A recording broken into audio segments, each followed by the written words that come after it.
Good afternoon. I think we can begin. Thank you for joining us this afternoon for this webinar. Our topic today is breaking barriers and building bridges, finding your strength as a woman lawyer.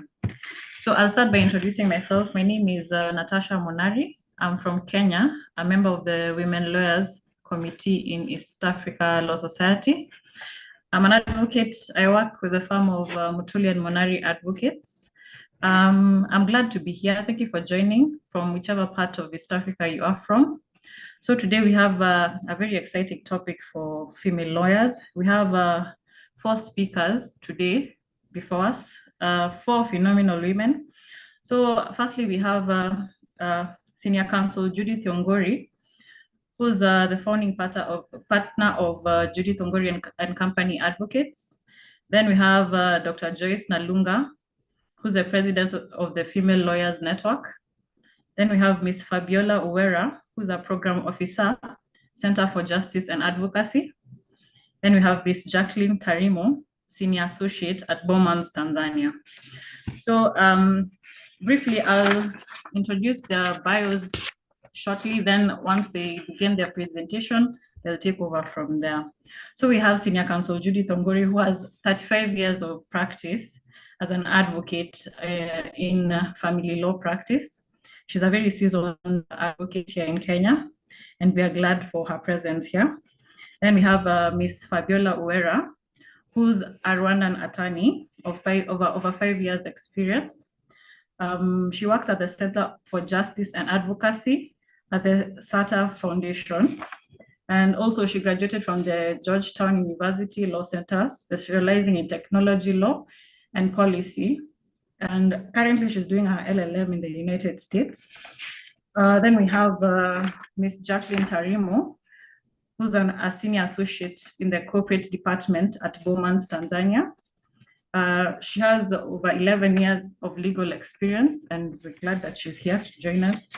Then finally, we have Dr. Nalunga, who is also an advocate of over 23 years of practice, the legal practice in the Uganda Law Society. She was also the first ever CEO of the Uganda Law Society, and she's a member of the Leadership Code Tribunal and a founder and president of the Female Lawyers Network.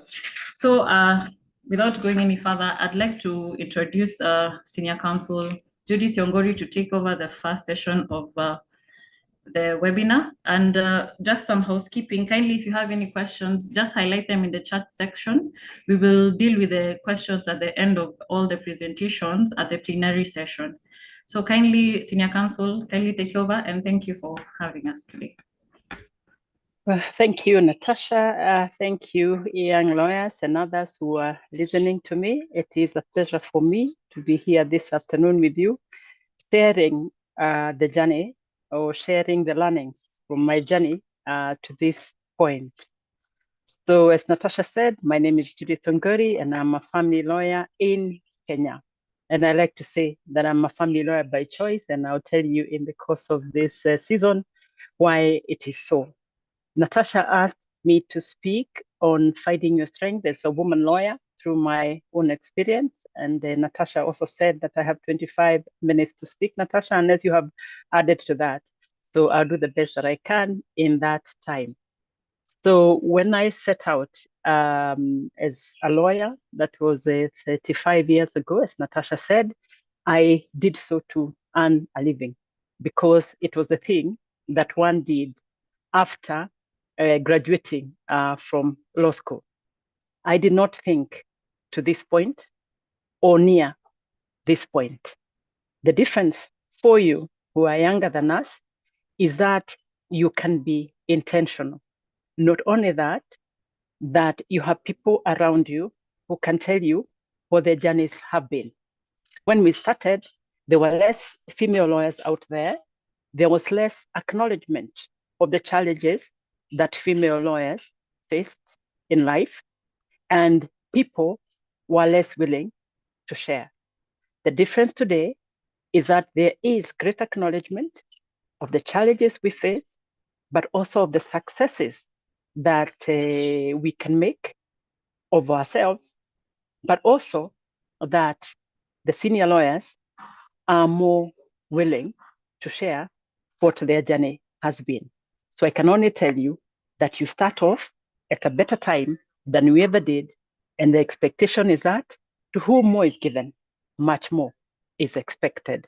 So I pray that you go even further than we did.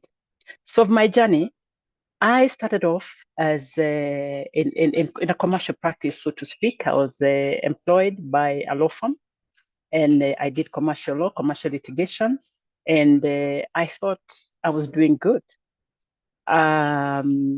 until three sisters came calling, three senior sisters in the profession.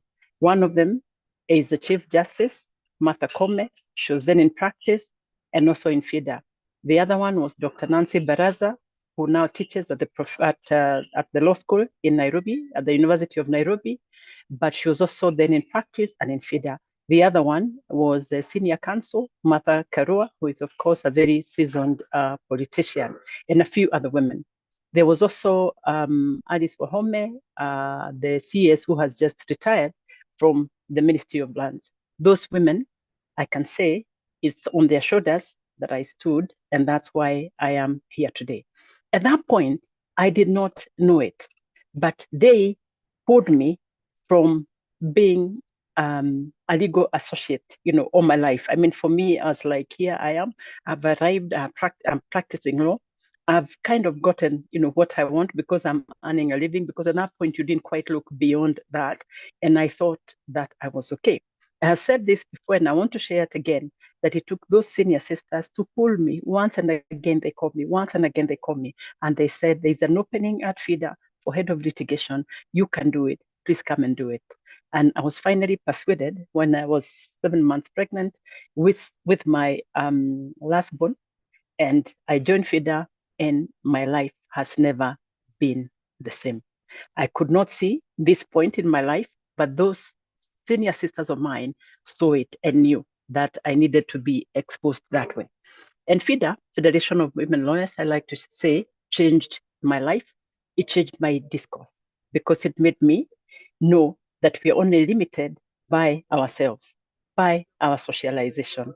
It made me understand just how what we carry so effortlessly in our heads, because you don't feel the weight of the legal knowledge that you carry, can change a person's life, can mean the difference between life and death. So as I say that I'm a family lawyer of choice, it is because of that birthing process that made me understand how important and how defining family is. So as I share with you this afternoon, and I would like to say that the first point to start for anyone seeking strength and seeking to do better is to find oneself, understand oneself. What are you? No, who are you? Because what we project, the person I'm projecting here on the screen, has a lot to do with my inner self, my confidence as a person, my vices, my values, and my insecurities. And if you do not understand that, then you will not be able to find your strength or your voice, because we are who we were brought up to be. I keep saying that. And somebody also told me many years ago, and this stuck by me again at FIDA, that we are born male and female, but society makes us men and women. What does that mean?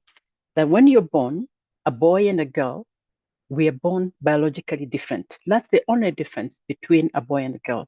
But society ascribes to us the responsibilities, the roles of a girl, and the society also determines how a boy should become a man. So society determines how the girl becomes a woman, and society determines how a boy becomes a man. In the course of that, we are taught certain things that you should do as a woman, certain expectations you should have of men, and men are taught the same way. Now, if you don't look back to see where you came from, then you might be forever apologetic about stepping out as a great lawyer, as a strong woman, as a strong female lawyer in this country, in this continent and the world over. So for me, I can say that I found my voice. I found myself when I understood how family defines us, how who we were brought up, and how I, who was brought up of a single mother, had been socialized, and how I could be conscious about that socialization and push forward in spite of it. So that when the inner voice told me, you don't stand up in a meeting and say this or that because people might think, where are you coming from? You know, you were brought up by a single mother. I will remind myself that that's a socialization, that's how I was brought up, but that's not who I have to become. And so for me, that's extremely important that you find yourself, because how you project, the strength you have, the strength you will project will come or will be based on what it is that you learned when you were growing up. And then the other thing that I learned is that it's very important for women to understand their biological selves, because we're women, we're female. It is us that carry pregnancies. It is us that give birth. It is us that breastfeed children. That has not changed even with the advent, of science. However far it goes, I don't think that will change in a long time. So if you choose to go the family way, it is something that you ought to be prepared for. It is not something that should dampen your person as a profession, as a professional female lawyer, because it is something you can expect and something that you can prepare for. So don't withdraw because you're pregnant and you don't look as lawyers should look in the definition of lawyers. Of course, it's those sharp people with a nice jacket, with a fitting skirt or fitting pants and stuff like that. So being prepared means that when that time comes, and if you choose that path, you will still stand out. You will still what it is that you need to do and occupy the spaces you need to occupy without feeling conscious or shame, because in fact, some people are shamed when they have to stand out there and they have bulging bellies. Recognition that if you have chosen that path, you will need to breastfeed. And sometimes the milk may well spill out of your top or whatever protection you have, but that should not change anything, because you have thought about it in advance and prepared yourself to deal with your biological self. Very critical. And so may we not disengage, because we are going through the biological process that may look as bulkier, look more not as tidy as we would like to look, or as the society has it. The other very important thing learning is excellence, that women have to aim for excellence, go for it, and get it. Because we understand that many times we don't start at the same place as men. The society is perhaps more biased. I think it still is biased against the female lawyer, so that if a female and a male lawyer are standing next to one another, it's very likely that they will expect that the person who will achieve more is a male lawyer. Perhaps because of it's actually because of socialization as well. So, but once you understand the need for excellence, then you will get ahead of the pack, because everyone respects excellence. My view is that excellence cuts through racial, cultural, tribal, and gender divide. People will be dismissive. You've seen it in leadership as well, that it takes a lot for women to get ahead, for women to get elected. But once they get there, they're elected and they're excellent, as many of them are in positions of leadership. People stop to see them from the gender lens, and they begin to see excellence. They begin to see people who have exceeded the other people in doing whatever it is required to do of that office. So in the legal profession, it is no exception. And in times to come, I guess when you're as old as I am, in a sense, you start to rip off from the investment you made from excellence. Look at Natasha looking for me and asking me to speak to you. I think in a sense, Natasha, you're doing this because I am okay, or you're coming to me because I am harvesting, if you like, the investment I have made in excellence. And I thank you for that recognition. So the next very important thing, other than excellence, but maybe before I move on, let me talk about excellence. What do I mean about excellence in the legal profession?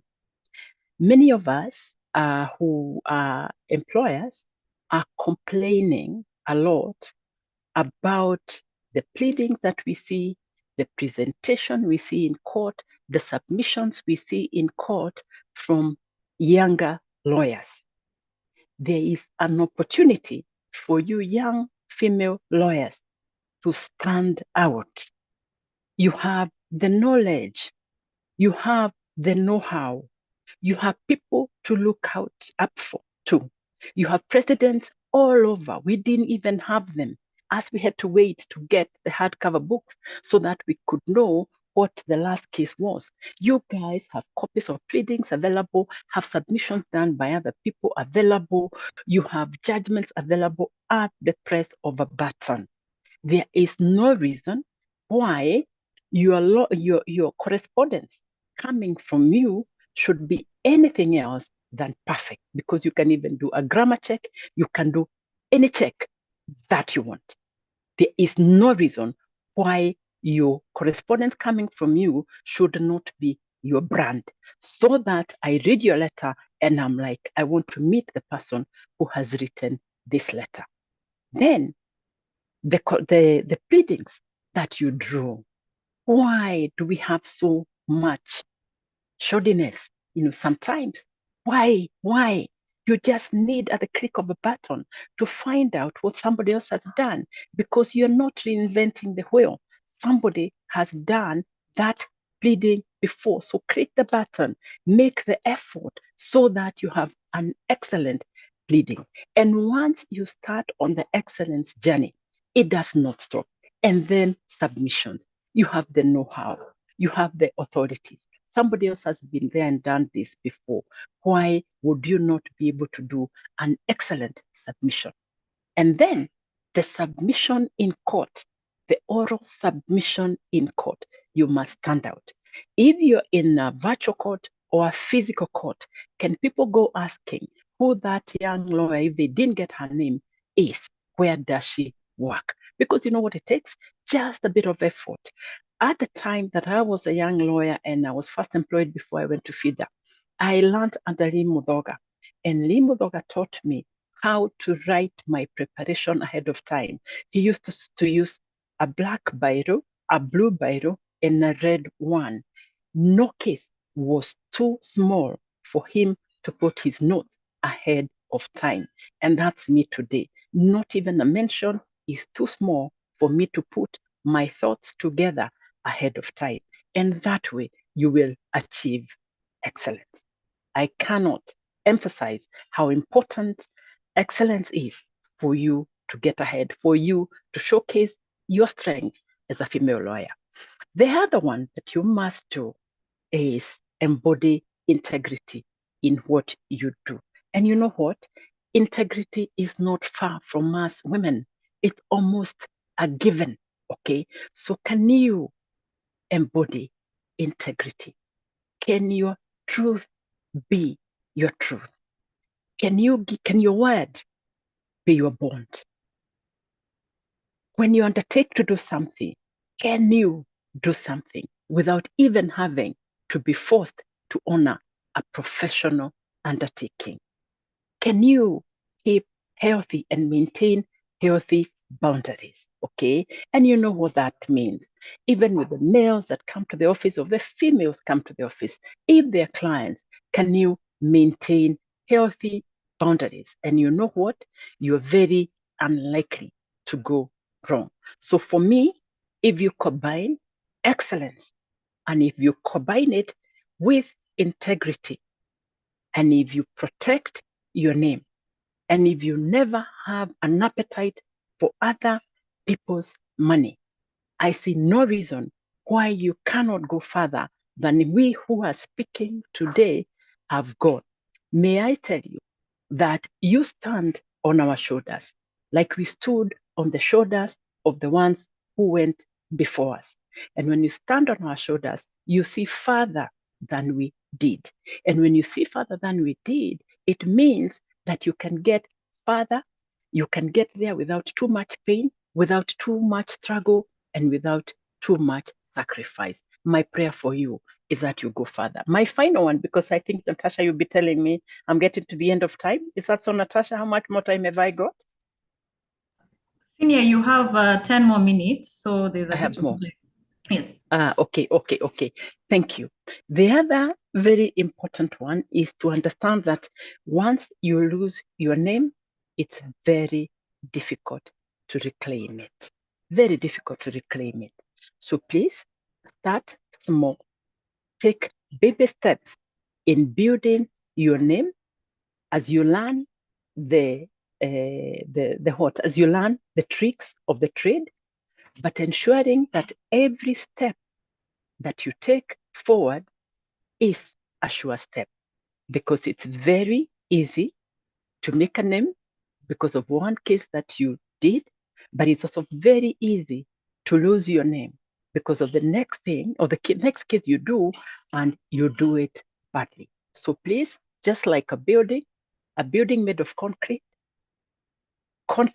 build one stone, set one stone at a time. The cornerstone is you. The cornerstone is your value system. The cornerstone is your integrity. And if you build one stone at a time, you will get there. The other one that many people have talked about, we older people have talked about, is how quickly the young people want to go from point A to Z. I think we don't desire that, because why struggle through? But that's the thing. Just like a house, you start from laying the foundation, and then one stone at a time, you build that house up to the time when it's time to roof, and then it is safe for you to live in. If you build too soon and the concrete does not dry soon enough, then and you occupy that house, then guess what? That house will not be safe to live in, and it will happen like has happened in many a case in Kenya and elsewhere, where the house has caved in because the necessary steps were not taken in ensuring that that house, that building is sturdy and can protect the people that live in it. Then the next thing I wanted to talk about is work-life balance. I didn't know this at the time that I started. I don't know when I know it and I speak it, but I don't practice it because I've been socialized differently, is to have a work-life balance. I keep telling people now that we were born to live, not to work. But the way we were socialized to go to school. When you finish your school, you start to work and work. In fact, what I was told is that if you go to school, get yourself a good job, you will be happy. But it doesn't always happen that way. I think that we were born to live, but because you need to pay your bills, you need to, have a house to live in and stuff like that, then you need to work. So never forget it, that your vocation in life should be to live, and then you need to work to support your life so that you don't crash, so that you can once in a while sit out and ask yourself, what am I in this world for? Because work is just work. You can only work for so long, but living, you can live for a long time, and which then takes me to the next thing about family. And I started by telling you that I'm a family lawyer. I'm a family lawyer by choice. The very important understanding that I have now is that family defines us. And it's not just your family of origin, which is where you came from. And I talked about that socialization. Your parents bring you up telling you to live in a certain way and act in a certain way, then you will become that person. But there is also the family of choice. The family of choice is children and spouses, or whoever you have chosen to be in your life. Those people are very defining of how you enjoy your life. So my plea to you is that you become conscious or the importance of your family earlier than we did. I think it was probably not until I'd been practicing 10 years, I'd been practicing for 10 years, that I quite understood that balance. Because you know what? Your family determines whether you have a good day at work or not. If you leave home in the morning and you had a quarrel with your significant other or with your children, guess what? You are likely to have a difficult day at work. If you leave home in the morning and you're not happy, you are likely to push paper instead of preparing your submissions. In fact, I tell people, even the judges before whom we sit and the magistrates, the kind of experience you will get from them on that day has a lot to do with how they left their families of choice. So we are not immune as female lawyers. We make certain choices, and those choices have very serious implications in our lives. So conflict in family is inevitable. I'm not saying that it can be avoided. All I'm saying is that be conscious of how that affects you, how that can take away from your strength. In fact, you are as strong as your family of choice and your family of origin. Therefore, when it happens, because it will happen if you're in a family and it has not happened, just know that it will happen. Embrace conflict resolution mechanisms, but also be a wise woman. When you know better, you do better. And because you know how difficult and defining family conflict can be, take time, get to learn more about your family, get to learn what it is that you can do to resolve conflict, because you don't have to stay there if it's not working for you. But before you give up, do all that you can to resolve your family conflict, because it's very important that you do it right before it cripples you. Many of us have actually been crippled by the conflict in their families. So you can't wish it away. Don't wish it away, but please do something about it. So I'm good, Natasha. I can leave it here and I can take questions later. Senior Counsel, thank you so much for that. Really appreciate that session. Now I'd like to move forward to Dr. Nalunga. She's the first ever CEO of Uganda Law Society. So we are very eager to hear what she has for us. Dr. Nalunga, if you're online, kindly just log in.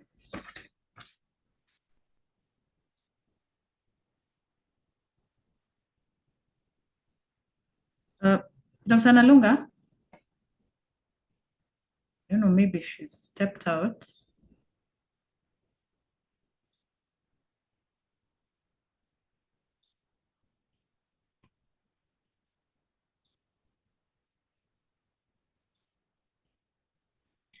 Okay, I think maybe she's not close by. Maybe we can move through to Miss Fabiola. Maybe you can take over, then Dr. Nalunga can join right after. Oh, sorry, she's coming, so I think it's okay. Dr. Nalunga, can you hear me? Yes, I can hear you. Apologies, I'm using two gadgets. One has jammed, so I'll gladly use the phone. And I've been listening through. Allow me to appreciate so much our keynote speaker, Madam Natasha Munari.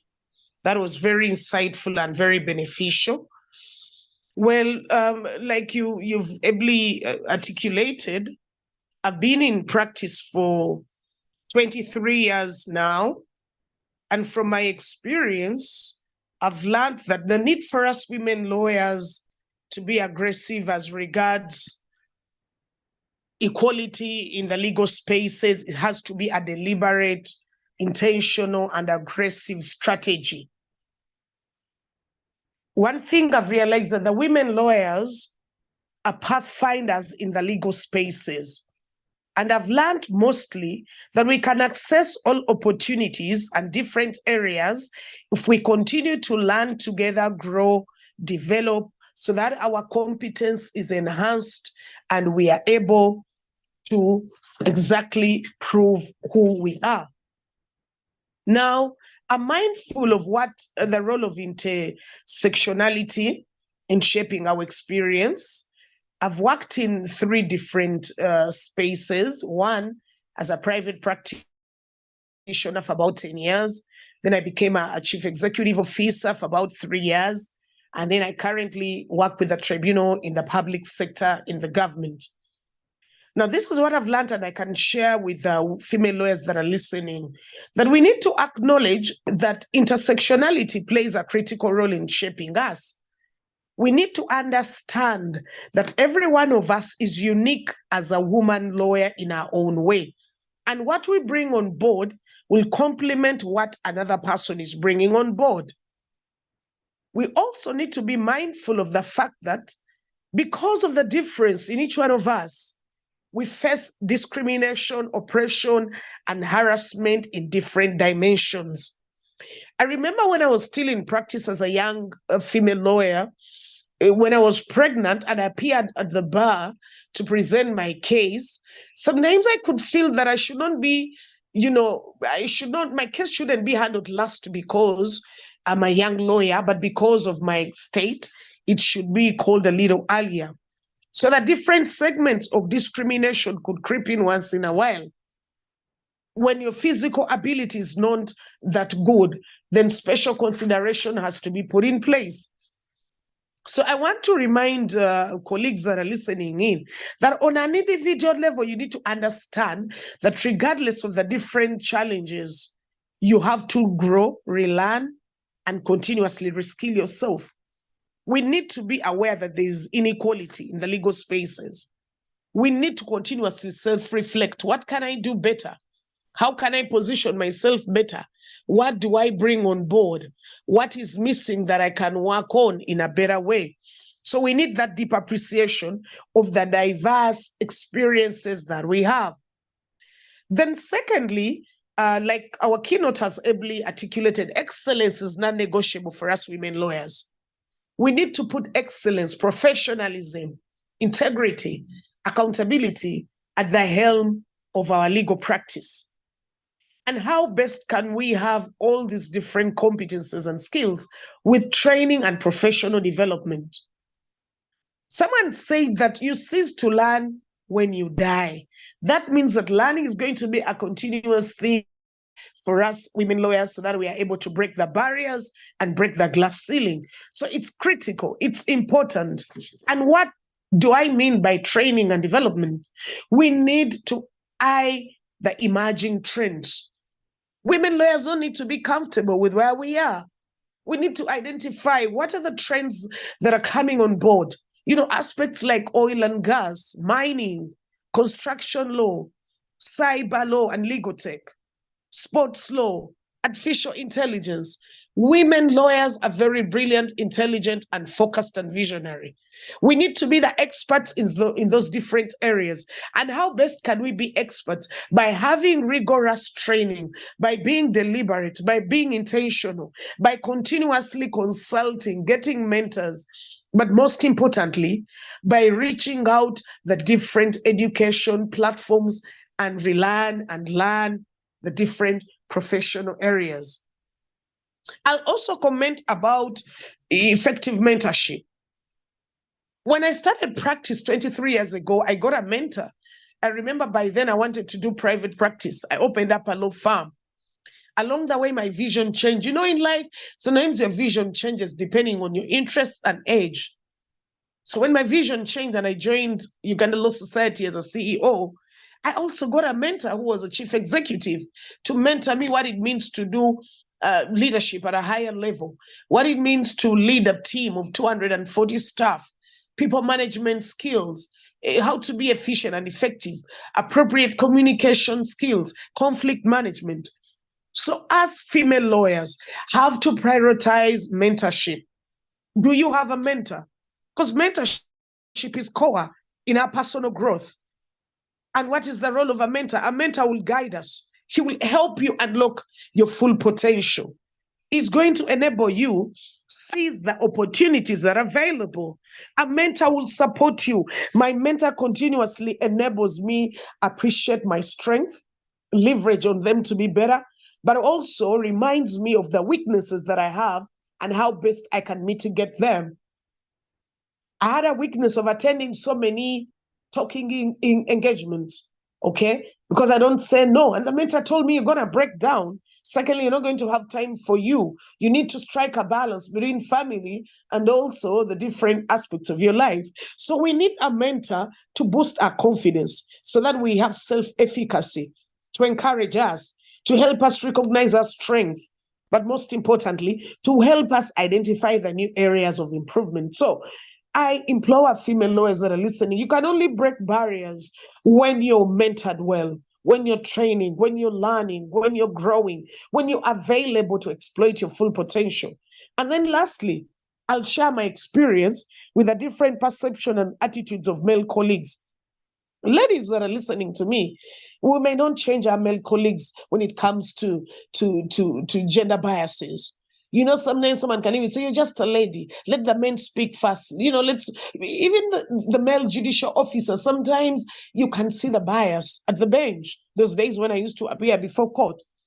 So sometimes their perception and attitude is extremely toxic, negative, draining, and demotivating. Now, what do we need to do as female lawyers? We have to break the barriers. We have no option. This is our season. This is our time. We are the pathfinders. We are born to be on the top as female lawyers. We are born to dominate the legal profession. What do we need to do? Do not focus on the gender bias. Do not focus on negative, toxic male colleagues as you pursue your career. Focus on your vision. Have a strategic plan, what we call a personal strategic plan. What do I want to do? What expertise do I need to specialize in? What skills do I need to work on? Which people do I need? Which mentor do I need? Continuously focus. Why? Perceptions, attitudes will never cease to go away. So we need to continuously enhance our competence. Disregard, get the supportive team around you. So I thought those are some of the critical things that I can share as part of my journey as a legal practitioner. Over to you, Madam Moderator.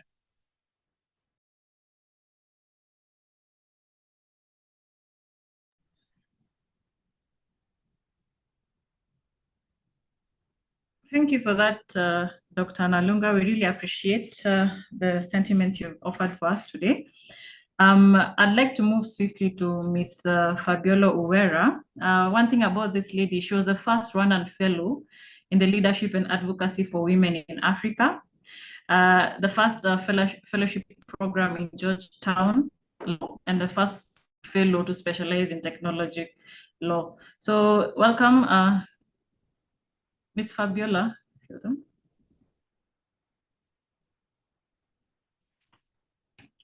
Thank you so much. I'm very honored to be here. Thank you for mentioning LAWA.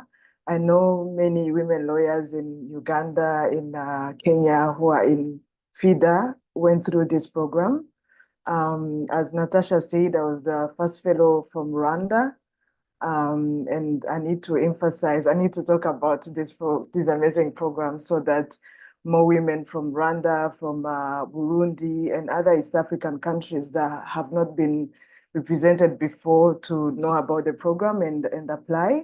So it's called Leadership and Advocacy for Women in Africa, and it's a scholarship offered to feminist lawyers who are doing work on women's human rights in Africa. And so it's a scholarship to come at Georgetown Law Center and pursue your LLM, and you can specialize in any field. So I specialize in technology law and policy, and even though the program started in 1993, I was surprised to hear that I was the first to get an interest in tech law. So I'm very happy that I got to be the first. So Natasha asked me to talk about challenges, and I will start with one of the challenges that many women face is like self-doubt. So as Senior Counsel Judy said earlier, you need to be able to know yourself, know your strength. And for you to find your strength, you need to acknowledge your weaknesses. And sometimes it's not even a weakness, it's not being able to have made great mentors in your life, not have been able to walk along women lawyers who are very supportive. So they remind you as a young woman lawyer that you can do this, or maybe they give you opportunities to work on cases and you get to see your skills. So so one of the challenges is you is personal beliefs about yourself that can be a barrier to achieve success. So as Senior Joyce said, you need to be able to say, I need to achieve this, and who in this legal field can help me achieve that. I'm lucky that I've been lucky to have great women lawyers in my life. Shout out to Kawasinga, Florida. She has been a great mentor. And with the opportunities that I've been getting to work on cases, to be a moderator in this panel, to travel here and there in conferences and get to meet other women, that build your confidence. So the way to achieve that self-doubt, that less confidence, is to challenge yourself and to put yourself out there. Another challenge that women face is of course societal, patriarchal perspectives and biases. As Senior Judy said, you need to strive for excellence, and sometimes it be your own people, it be your mothers, your aunties, your sisters who discourage you sometimes to pursue what is it that you want to achieve in life. I've had so many women who have been offered this program that I'm doing, the LAWA, and they had to postpone the like, I need to focus now. I just got married, I'm pregnant, I need to take care of my family. So they kept on postponing. All this to say, that's not an issue, because as again, you need to be able to define what is success to you. So success doesn't look like being able to pursue further education. If you love family and if you would have always dreamed to have children, you should be able to make that choice for yourself and wait a little bit longer and do the education later. So when that become a challenge is when someone else is discouraging you and making you not make a choice that you would like to make for yourself, or not being able to find people to support you. We need to acknowledge that we come from different backgrounds. There are women who are lucky to have nannies in their family who can help them with the kids. There are women who still have mothers and a lot of sisters. I come from a country that has known a genocide. So most women, at least of my age, don't have the privilege to have grandmothers and bigger families. So if you have children and you like to pursue further education, if you're lucky, you have your mother to take care of your kids. But if you don't, you will have to have the financial capabilities to hire someone, to hire a help. You will, if you're lucky, you will have a supportive husband and who also have the financial means to support that endeavor. So that is one of the challenge. Another thing is everyone kept on saying the work and life balance. And I really think the balance is the word balance is just, I feel like the personal and the professional life is so intertwined that saying that it's a balance, sometimes it's fictional for me, because even the cases as lawyers work on are personal, very personal. Senior counsel Judy can attest to that, of like the kind of family law cases that she handles are mostly like very, very personal. And I worked in I work with CELTA Foundation that provide legal aid to women and girls affected by gender and sexual-based violence. Most of the cases, you, as a woman lawyer, you sometimes have to play a role of a counselor. You have to provide some sort of therapy to the client, not because it's your job, but sometimes the professional and the personal are so intertwined. So you have to be able to encourage that woman. Sometimes they like, I can't do this. And so you need to remind them that they can seek professional help and get some therapy. Even like talking to a client, you need to have tissues around. There's a way you have to speak. You can't rush the meeting if you're talking to a woman who has gone through sexual violence. So you need to be able to provide and hold space for a client who is going through that.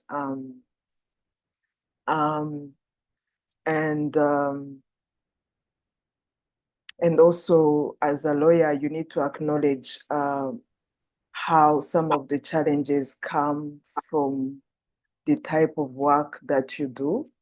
You need to acknowledge the mental toll it's taking on you. So as much as you say we are strong, independent women, we can do this, we can help other women, you need to remember to take care of yourself as well. It's okay to hire a therapist and talk about some of the things that the work you do triggers in your personal life, in your past, or even in the way you perceive life. As a young lawyer working on cases on sexual violence, I have to admit that it kind of like gave me like this kind of paranoia or fear of men, because I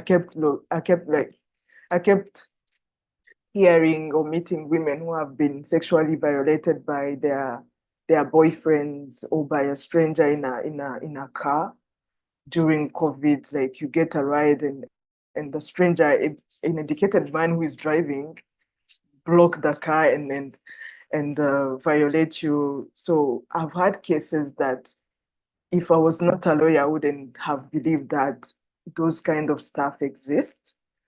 So that also makes me go to the sexual harassment in workplaces in legal fields. There are many women lawyers who have faced sexual harassment in workplaces.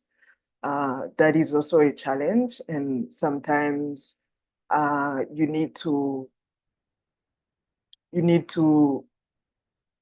weigh, if I report, am I going to lose my job? Is anyone going to believe me? So that is also a challenge. And I know that there are supportive male lawyers in this legal field, as the previous senior counsels said. We are here because someone has held a hand and led the way.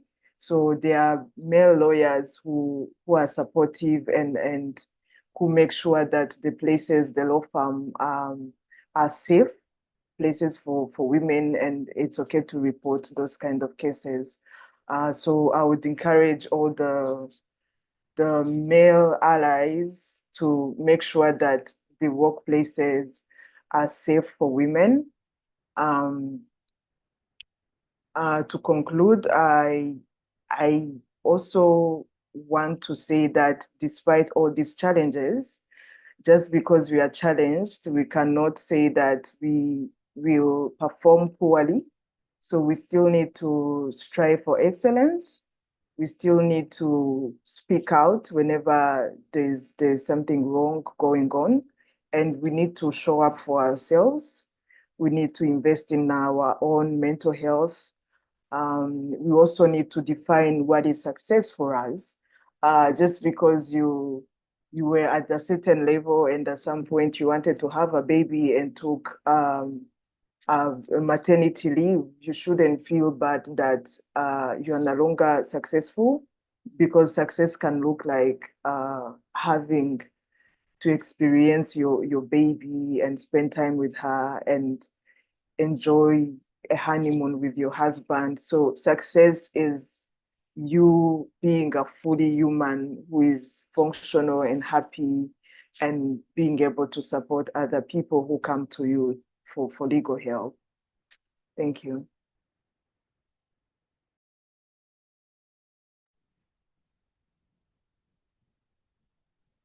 Thank you for that, Ms. Fabiola. That was very insightful. I'd also like to remind people, if you have any questions, just highlight them in the chat, then we will discuss them once the presentations are done. Now, I'd like to introduce Ms. Tarimo. She's from the Bowmans, Tanzania. She majors in commercial and corporate law. Kindly, Ms. Tarimo, welcome. Thank you, Natasha.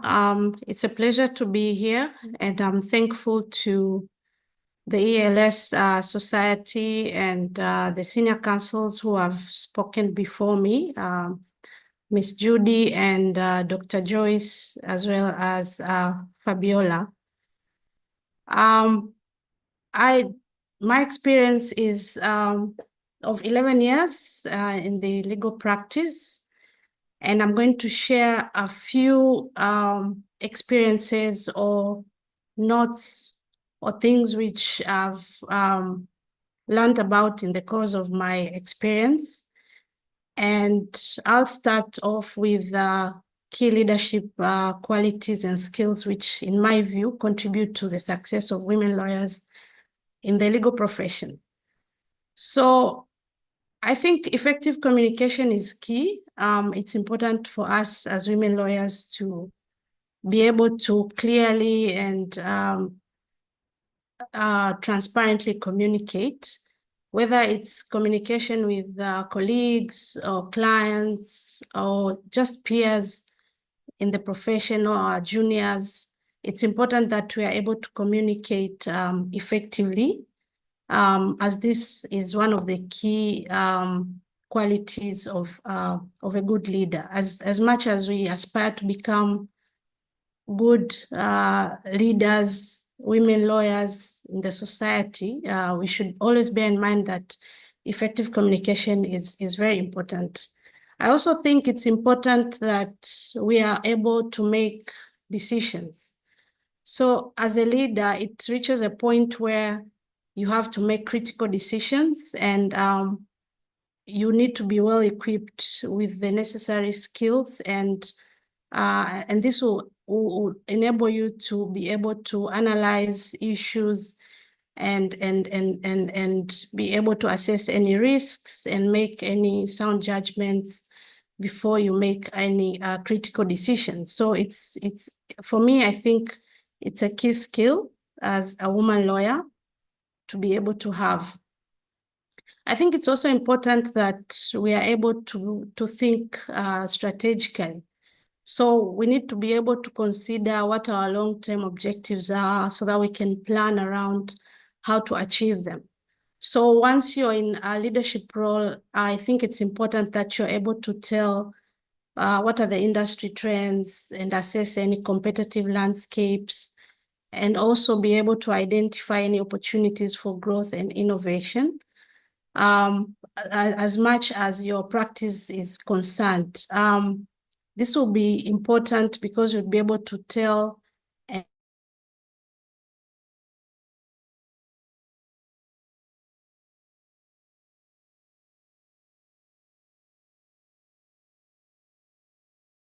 as much as we know that we need to excel in the profession, we need to understand that the industry is challenging. It's a stressful environment for many of us.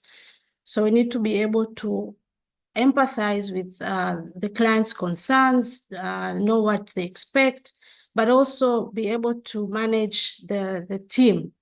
So you need to understand what your client needs, but at the same time, be able to tell what level of support your team needs in order for them to deliver any assignment that needs to be delivered.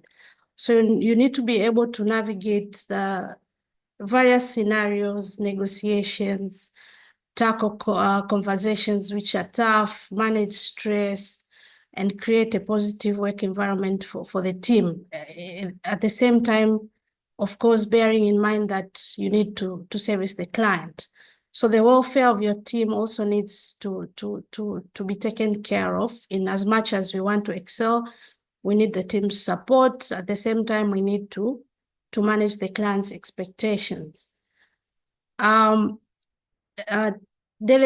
and empowerment. I think as a female lawyer who's in a leadership role is also required to note that they need to delegate and empower the junior lawyers. So whoever is reporting to them, they need to be able to delegate most of their work because they'll be doing more managerial tasks. So they will need to get the necessary support and make sure that they have a reliable team that can complete the tasks in not in their absence, but obviously under their supervision and timely. So the team members need to be empowered and know that they are responsible and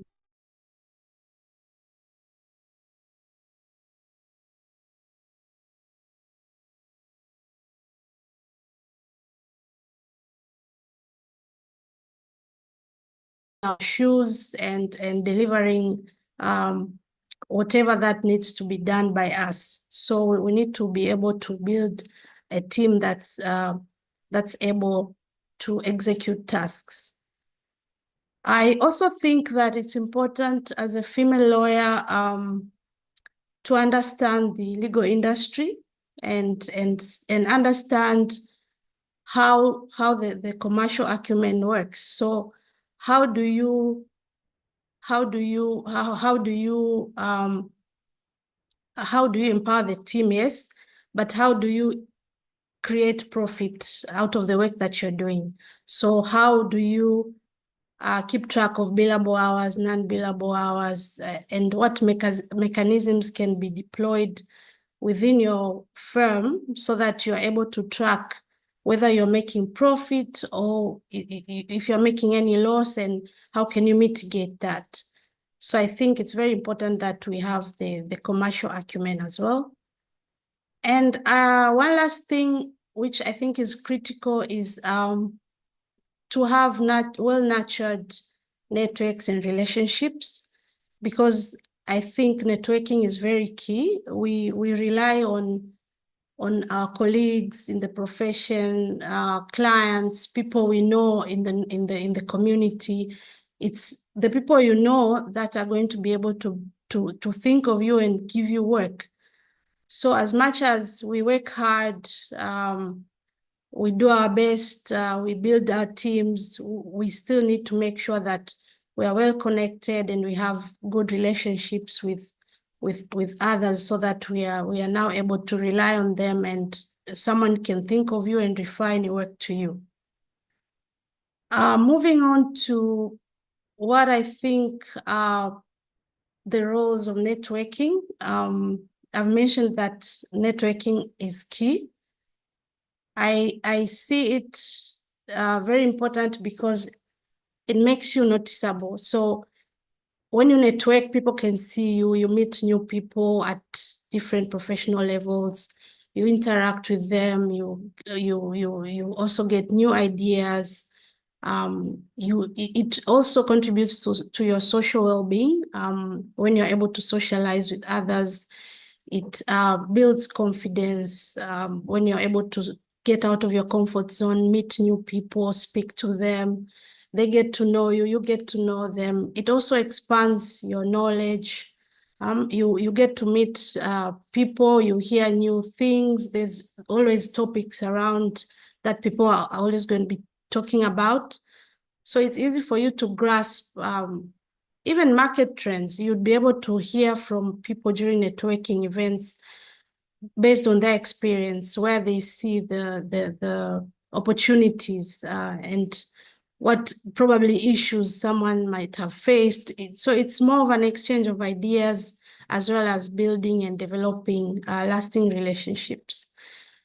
And just to move on to what I think are measures which us women lawyers can employ to cope with self-care issues, or how to manage stress, burnout, emotional challenges in high-pressure legal environments. As most of us know, it's stressful in the profession. Sometimes you feel like you're stressed out. You just need some rest. But then sometimes you might think that if you take a day off, it might not be enough.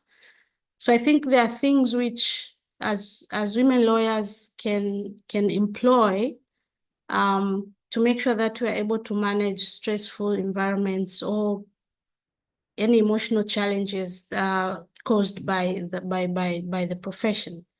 So one of them, I think, is just to exercise. When you're able to exercise, it promotes self-esteem, it contributes to your overall health.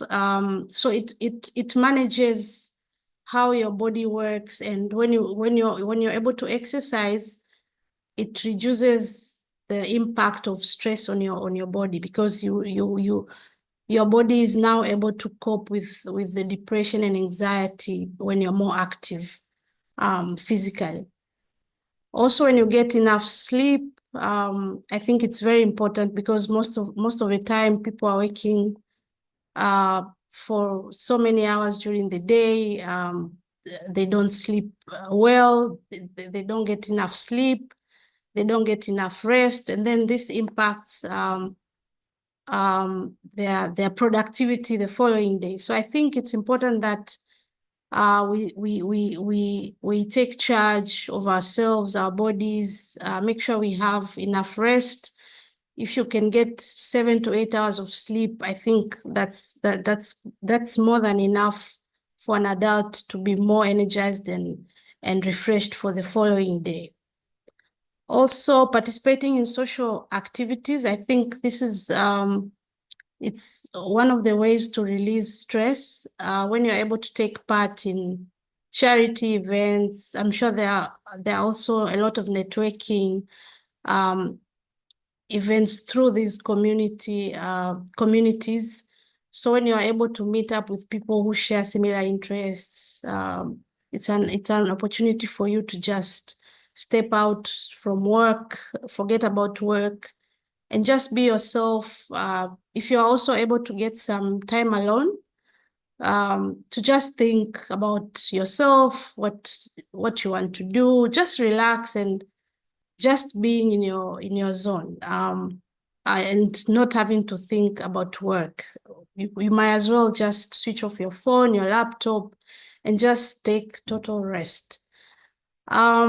This goes hand in hand with taking vacations. So if you're able to plan for a break at least once a year, if you're able to take your leave and just forget everything about work for a few weeks, I think that's very important, because it gives you a total rest, and you're able to also think about your other as they said, work-life balance. So putting work aside and just resting and concentrating on your personal well-being.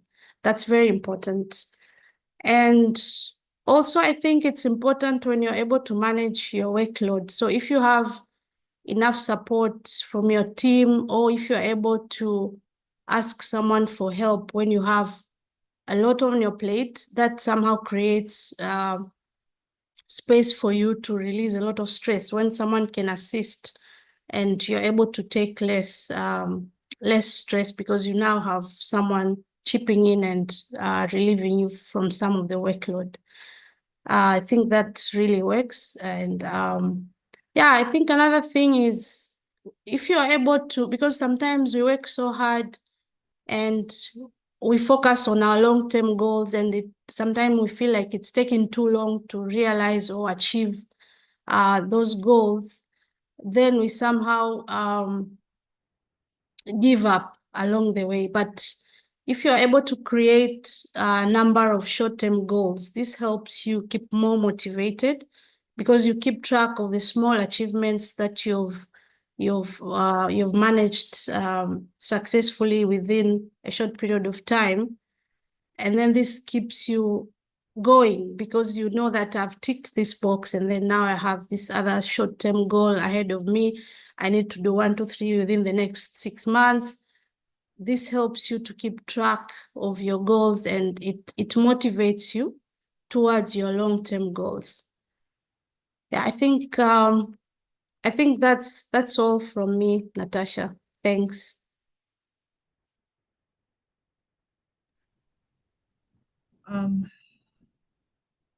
Thank you for that, Mr. Remo. That was very insightful, particularly about the commercial acumen, the profitability. It's very important for us to be looking at that as much as we tackle our careers. I want to move to the plenary session. I've seen some of the questions that have been asked on the Q&A section and the chat section as well. So you can keep them coming. I think I'll start with the first 3 questions. Maybe I'll direct them to Senior Counsel, if she can hear me. There's one person who's asked that what advice can you give a young advocate who feels like she's stuck in a law firm and it's her desire to grow her career, but things are just not progressing?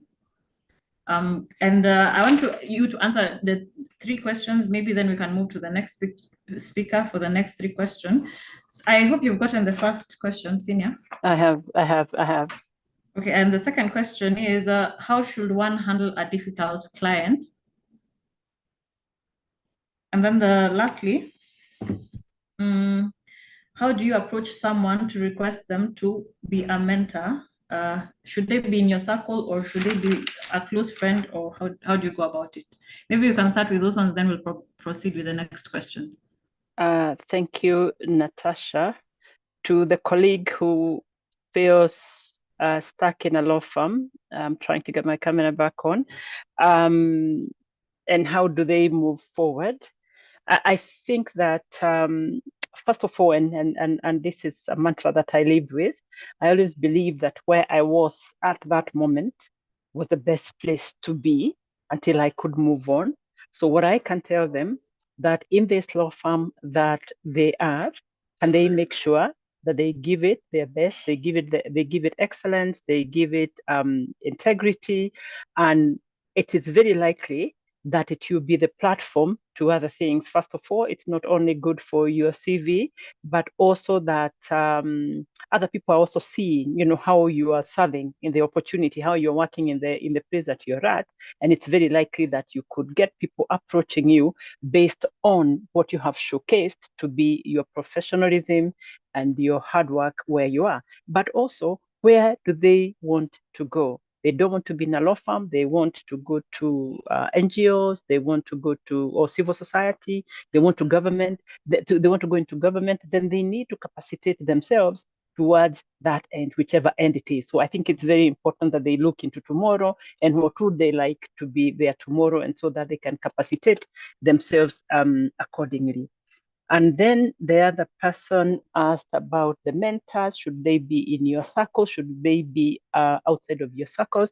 I think that it's easier to have a mentor within your circles because first of all, it's almost natural. None of you needs to try too hard to look for the other. It is almost a person who you experience daily or frequently. When you get a mentor, and it's also okay to do that outside of your circle, then it means you have to look for them. They also have to create time. So for me, if you are to ask me if there are people around you who can mentor you, I would go for them. It's just natural. It's just easier. It does not require too much time. What was the third question, Natasha? Natasha? Yes, the third question is, how should one handle a difficult client? Okay, I'm still trying to find out how to deal with that. But here's the thing, remember that you have to be the one in charge from the moment the client comes to you. Remember, there is no client you have to have. And remember, there is no client who has to have you. So if you get to a point where you feel that it's becoming too heavy for you, it is okay to offload the client like it's easy. Like it's also okay for the client to offload you as a lawyer. So I find it difficult to go through conflict resolution with a client because I think by that time the trust is gone. So when it's necessary, then I recommend that people separate from clients that they are finding difficult, because after that moment, the moment you find them difficult, then it doesn't matter what you do. It doesn't matter that you work 24 hours in a day. It's very unlikely that they will think that you're working hard enough. And there's nothing worse than when you work so hard and people don't appreciate you. So for me, separation is something that people need to know that it's a serious option. Thank you, Natasha.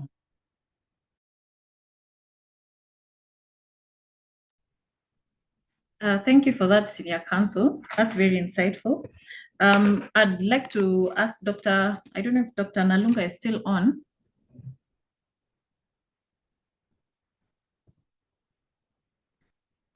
Dr. Nalunga, maybe we can move on. Still on? Oh, yes, yes. Just a few questions your way. Someone has asked, what 3 qualities can a female lawyer embody to guarantee success in the legal profession? And Okay. the second one is, how does one find a team, a supportive one that is, to help them grow in your career? Maybe answer that, then we can proceed to the others. Well, thank you so much, Madam Moderator. The critical qualities that a female lawyer needs, the first one is professionalism. The ability for you to have vast knowledge of the law, having integrity, accountability, and transparency at the helm of your sleeves. That is a critical quality. That is professionalism, which is a little broad. And how do you work on professionalism? It's a continual journey. Personally, what I do, I continuously ensure that in every challenge I encounter, I reflect on how best I can be professional in it. For example, like now I'm an adjudicator at the tribunal. If a matter comes up, I make sure that I remain transparent, accountable, good, decorum at all times. Secondly, to be ethical. Ethics is holding your standards very high and being morally upright. That's non-negotiable. It will open doors for you. It will push you far. So you need to be professional, be ethical, and then lastly, be a very good, hardworking person. What do I mean by hardworking? Hardworking is a combination of being smart and hardworking. Like you have an assignment, let your turnaround time be quick. If you're in private practice, a client gives you instruction fees. You take 3 weeks to have their pleadings drafted. You take long to file. Continuous update of your client on the status update of the matter. That is communication. continuously apologizing where I need to apologize. So success is anchored in those different critical skills that we need and qualities as lawyers. And then the last question was, how do I find a good supportive system? Well, this was a question of fact. I have a support system in my family. In case I'm engaged, I know my husband, my mom, and my sister can be able to readily chip in and support the children. So support is also how much support you give others. Are you also available? Then when it comes to work, it also depends on how I relate at work. I find a good support system at work in how I'm also offering support and help to others. Normally, what you give is what you get. What you do is what others also do to you. So try to find a support system by being a very good support structure and pillar for others. For me, that's what cuts for me. Thank you so much.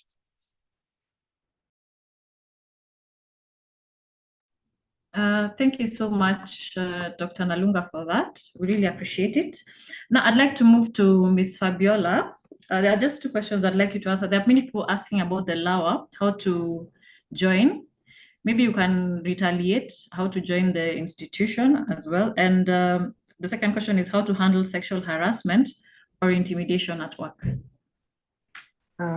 Thank you. So the program, the LAWA program, is a program that funds African women lawyers who want to pursue an LLM at the Georgetown Law Center in Washington, D.C. The requirement to apply, we've sent the link, but everyone is eligible, but the requirement is to write a thesis on one issue affecting women in your respective country. So that issue has to be about women or girls. So you will write that thesis, but you can also specialize in any other field. So as I said, I did tech law, but I wrote a paper on teen pregnancy. So they take women who have been practicing at least for 2 years or more. But it's all like you can apply and even though you just graduated, just apply and see how it goes. Yeah. And about the question about how to handle sexual harassment, I think every work place should have like a sexual harassment policy and the procedure to file a complaint and conduct investigation. So in case there is no such a thing, I think the best way is to first talk to your supervisor. But if the supervisor is the offender, then you will need to talk to someone else. So it's the thing is, sexual harassment in workplace is all about power dynamics. So it's always tricky because you always feel like someone has the power over you. So unfortunately, sometimes you report and it works against you, but I will still not advise you not to report. But when you report, you need to be able to handle what is going to go next. So I always advise women to first seek mental health help, a therapist, to at least like process the emotional toll that sexual harassment has on you. And then by the time you are reporting, or you can do it at the same time, so that the emotion doesn't get into you, that you still have that fear, you're still scared of that person who sexually assaulted you. So the way to handle that is to find, again, a supportive system, either a colleague, and then find ways to report that person. But again, I acknowledge that sometimes it's challenging because the person you have to report to is the person who have violated your bodily autonomy.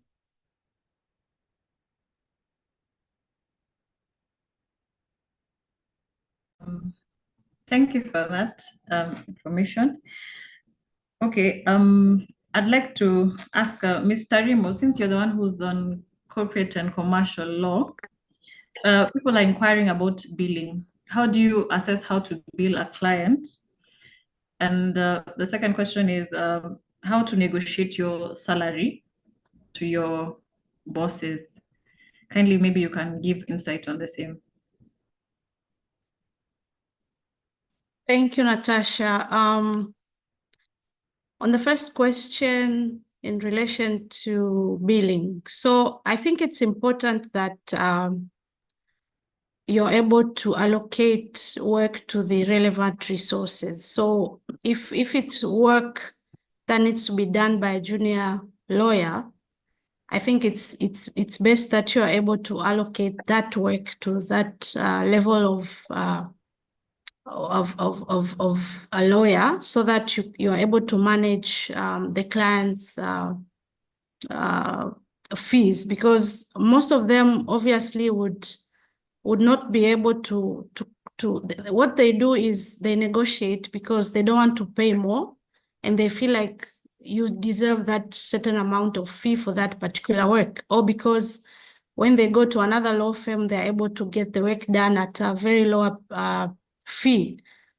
So what I think, based on my experience, has been happening is and that works is that you first of all understand the scope of work and the nature of resources that you can allocate within your team, so that you can manage the client's budget. So that one, I think, works very well, because now you're able to say, ask the interns or the junior lawyers to assist with any research work, which obviously take more time, and then obviously produce a first draft that now can be reviewed by a more senior lawyer and then signed off by a partner. So this somehow manages the issue of billing.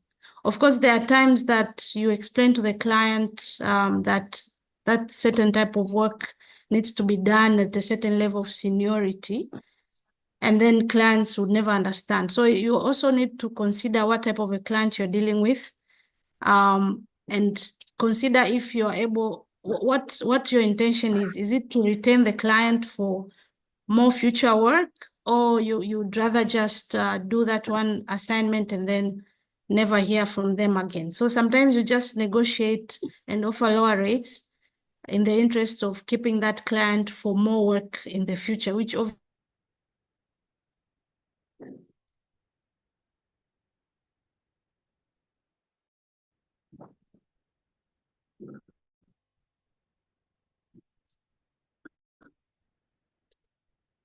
consider all these factors. So it's not something which is easy to tell or manage. So it's on a case-by-case basis. And on negotiation on salaries, I think this depends with I think your amount of experience and how much you're able to prove that you're worth, at least based on my experience. So if you've had a certain number of years in terms of experience post-qualification as a qualified advocate, your CV should be able to tell how much you've done and what deals you've obviously closed in your career. So you'll be able to speak and negotiate better salary packages based on your experience. Of course, there are times when you might not get what you think you deserve, but obviously it's good to negotiate at the first instance and convince your superiors that this salary is not obviously what you think you deserve. And if there's room for increment, then obviously you can always show, based on your year-to-year performance, that this is what I've done over the last year or the past 6 months, and I see that I deserve more pay. So it's more of what have you done and what can be proven that you are able to do, so that you can now support your case and negotiate better packages. Thanks.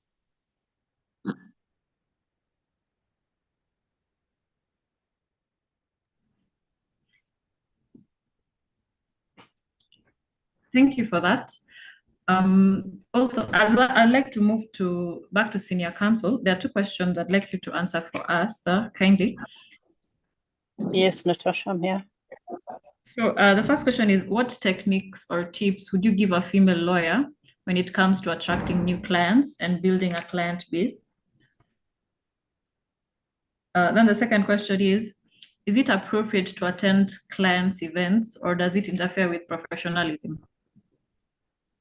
Okay, so I'll start with the last one, that unless they're corporate clients, and I haven't quite represented corporate clients in my recent life, it's better if you remember that they are clients.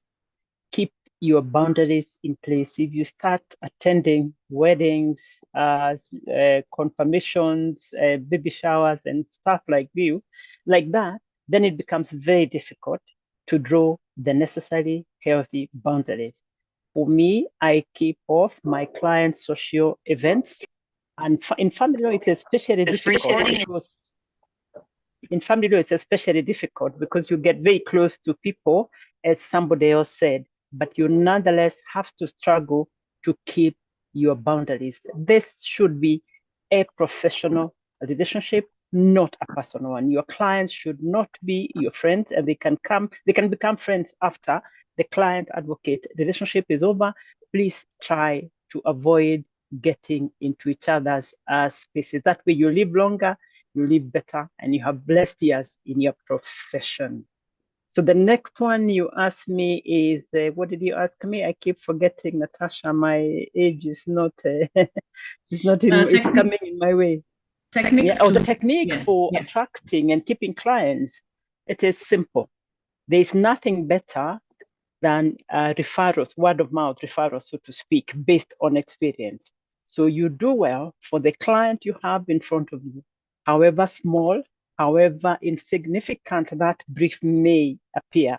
It is sure a building stone towards better work. So I can only tell you, put your head down, whatever case is in front of you, don't dismiss it, don't take it too lightly, do your best. But also, do not monetize every experience.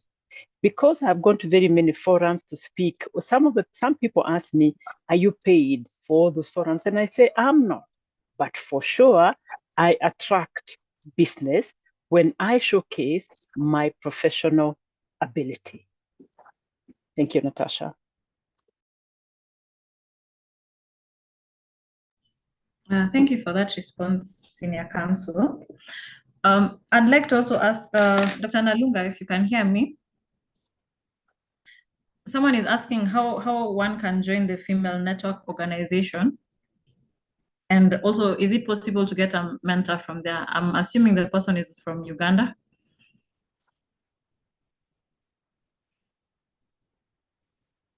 Dr. Nalunga, can you hear me?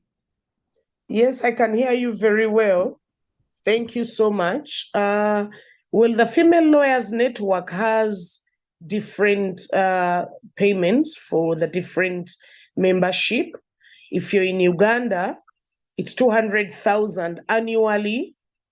200,000 annually to be a member of the Female Lawyers Network. For senior lawyers and for young lawyers, it's basically 100,000. And then we have a package for students, which is 50,000. The Female Lawyers Network is diverse. We cut across age groups and sector. That's why we cluster different membership payments. Of course, it's very easy to get a mentor. Why? Because we have different representation from academia, in-house, judiciary, private practitioners, military female lawyers, and then the police female lawyers. So once you pay up membership, we are able to work with you to ensure that we engage different seasoned lawyers, depending on which sector you want, to see if one can be available for mentorship.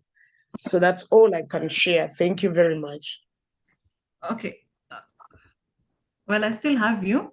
Someone also asked you specifically, since Senior Counsel talked about work-life balance in a marriage. Someone has asked how you handle work-life balance in a marriage. Well, the only way I handle work-life balance in a marriage is by strictly having a support system and having an understanding spouse. You know, a partner plays a role in your success journey. He can either make or break you. So luckily, my husband understands that I'm a jack of all trades. I'm very, very busy with my life. I managed to do 2 masters within a span of 3 years. And then I immediately enrolled for my PhD in 2019 until last year when I was awarded my PhD. So when your partner understands that you're unstoppable, you're a go-getter, that your ambitions overwhelm your personality, then you can be able to get, that balance in a marriage. But otherwise, if a man doesn't understand and is competing with you and has, self-esteem issues and is egoistic, then they are going to affect how you balance your life. And of course, like Senior has ably shared, and somebody else who presented, I think that was Jacqueline Tarimo. For me personally, when it comes to stress management, I interact with people that add value to me and also give me positive vibes. Even on WhatsApp, I'm not part of a group which is just draining, toxic, and burns me out. Why? Because I'm extremely busy with so many different schedules that engaging in a toxic environment will also prevent me from being visionary and planning out. So for me, work-life balances, I can never balance the weighing scale very well, but I get a supportive system by my side. Thank you. Natasha, will you allow me to just say something about that very important question? And Dr. Joyce, I hear you, I agree with you 100%. But Yes, let me just say something, maybe because I'm a family lawyer, but also because I've been married for 3 decades.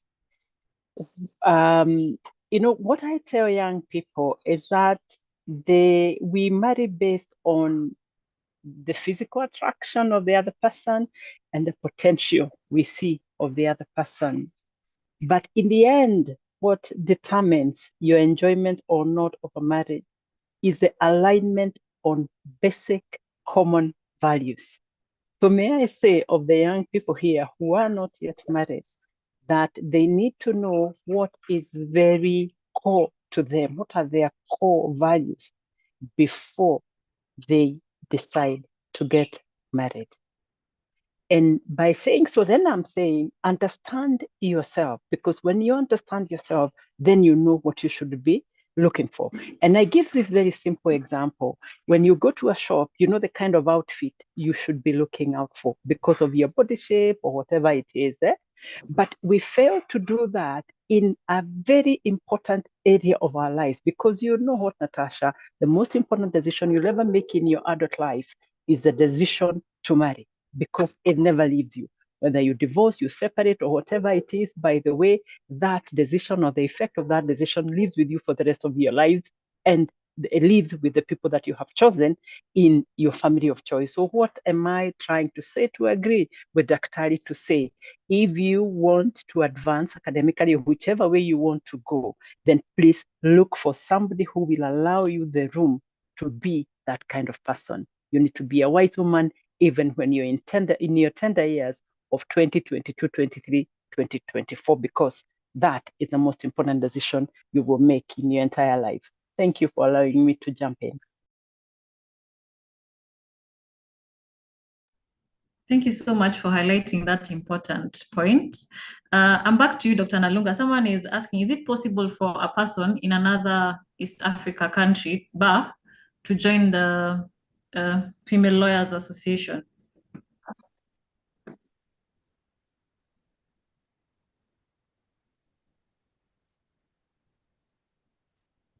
Dr. Nalunga?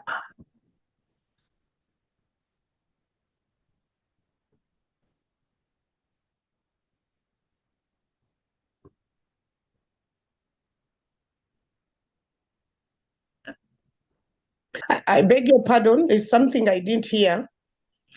Someone is asking, is it possible for a person to join from another bar, East Africa though, to join the Female Lawyers Association? Absolutely, it's possible. It's possible because the vision of the Female Lawyers Network is to cut across the different regions of Africa and also stretch to, Europe and USA. So we are seeing ourselves in the next 5 years working on a global level. So that's very perfect and good. You can send me an email on Female Lawyers Network. I can share it, Female Lawyers Network @gmail.com. The CEO will ably explain to you all the information that you need.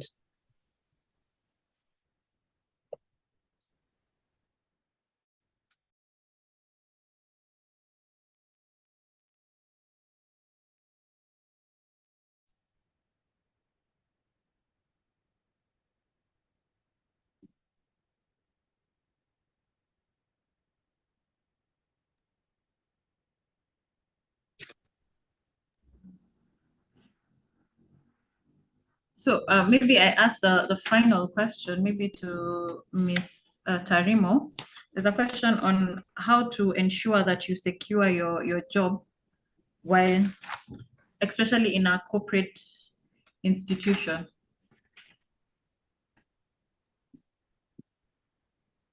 Okay, I'm not sure in what aspect, as is it work from a client? I would imagine that's the question. Yes, also it was two-part. They're also saying that corporate firms or organizations are the bosses are quite unapproachable.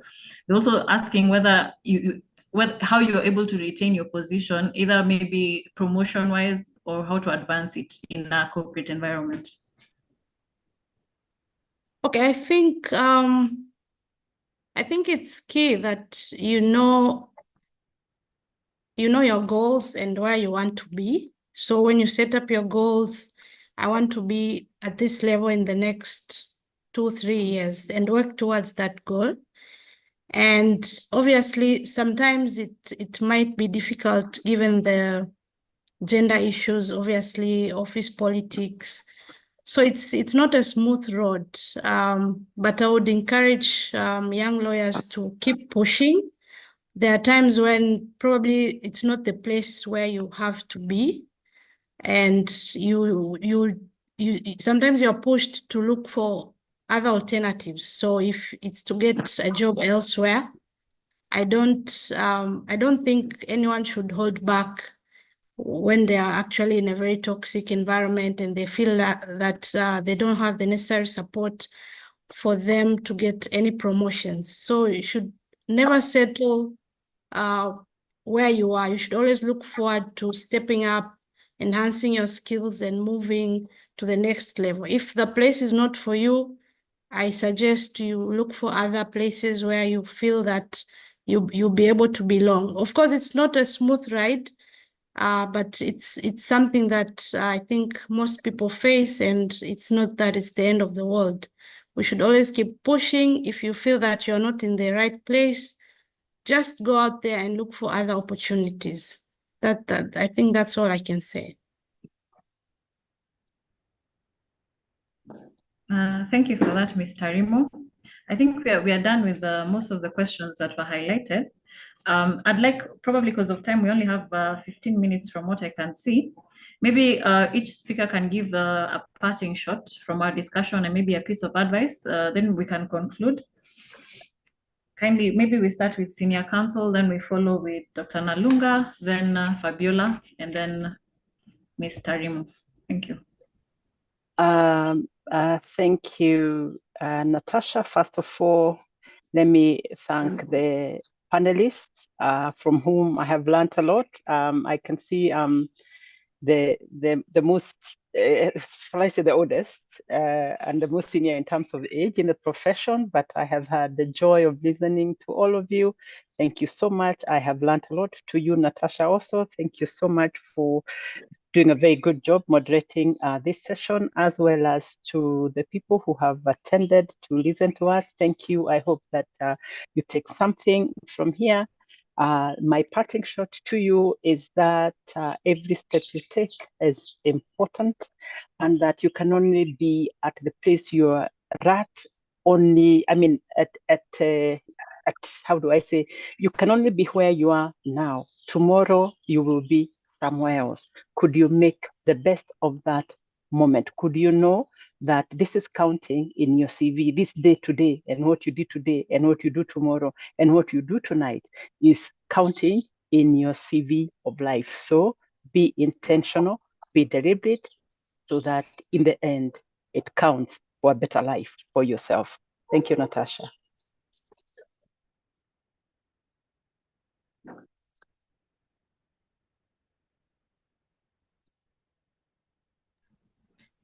Thank you for that. Maybe Dr. Lalunga, you can take it over.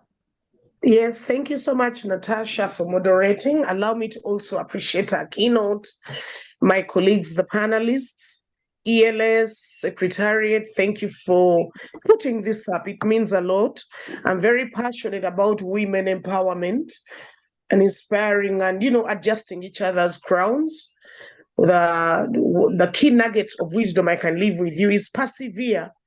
It's okay to go through challenges, but remain focused on where you want to be and who you want to be, and you surely get there. Do not forget to have your own personal strategic plan. It will take you places. So keep doing what you're doing best. Obstacles can never prevent you from getting, but keep soaring high. Nobody can limit you unless you limit yourself, and continuously compete with yourself to be the best version of you. I wish you the best and support one another. Thank you so much.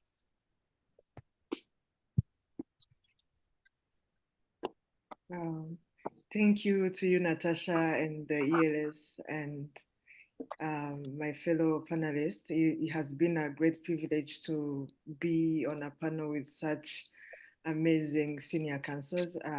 Thank you so much. I've learned a lot from you. I would like to end with my favorite quote from Audre Lorde, that there is no such a thing as a single issue struggle, because we do not live single issue lives. So as a senior counsel Judy said, the cornerstone is you, and don't let any challenge stop you from achieving what you want. So whenever you are facing challenges, let not gender be the only challenge that you're trying to fight against. Everything is interconnected. Look into your mental health, into your marriage, into your education, into the way you have been raised, and be like, where can I improve? Should I look for a mentor? Be intentional in trying to overcome the challenges that you are facing, and everything will be all right. And we are here. There are amazing women lawyers that are willing to support you. So make sure that you knock on the doors to be able to get what is it that you're seeking for. Thank you.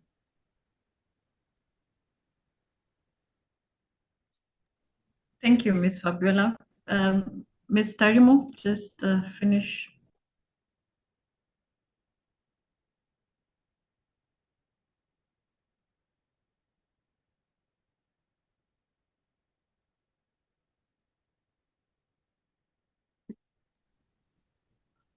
Ms. Tarimo, maybe your last parting shot as we conclude.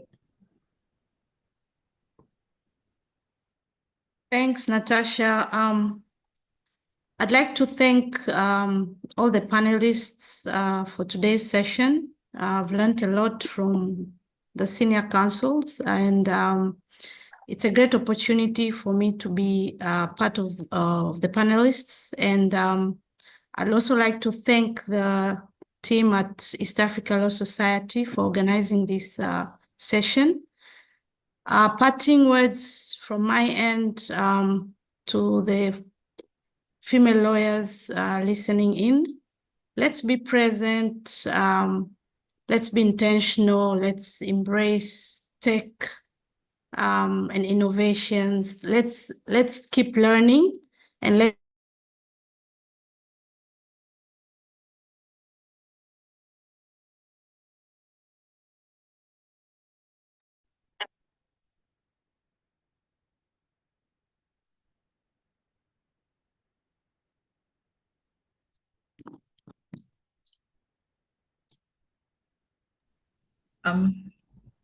I hope you can hear me. Thank you for that, Ms. Tarimo.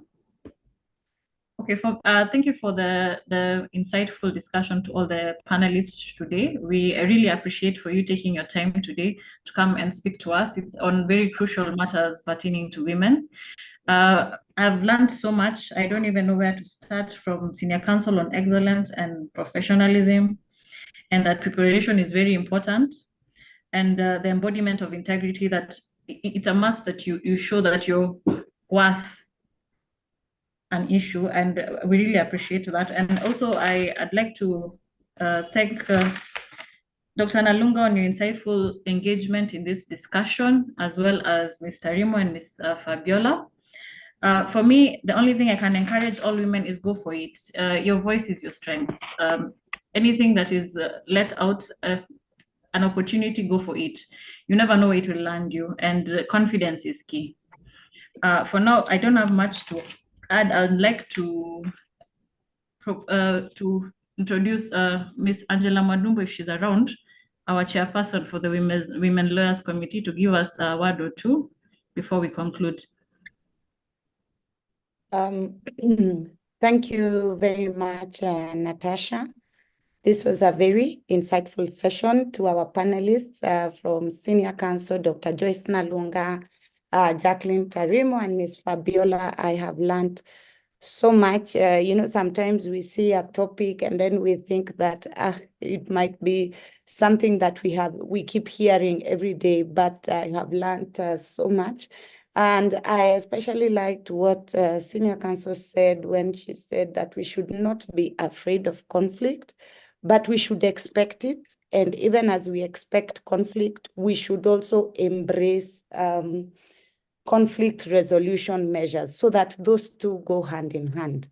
Even as we face conflict, we should also embrace conflict resolution measures. So with that, I have nothing more to add. I don't want to repeat whatever has been said, apart from expressing our sincere gratitude to the panelists and to all the attendees who have held on from the beginning to the end.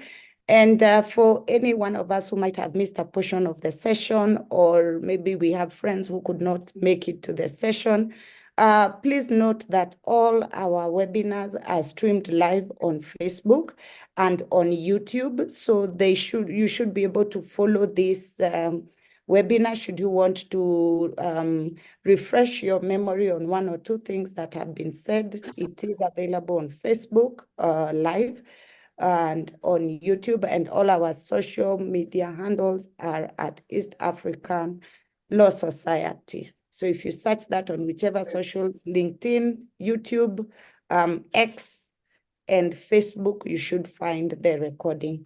Back to you, Natasha. Thank you for that conclusion, Madam Chair. I don't think I have much to add. The recordings will be there, as Chair has said. Thank you for coming. Thank you for taking your time to join the webinar. It's been very lovely. And go and be amazing and be confident in whatever you do. For this, thank you, and I'd like to end the session.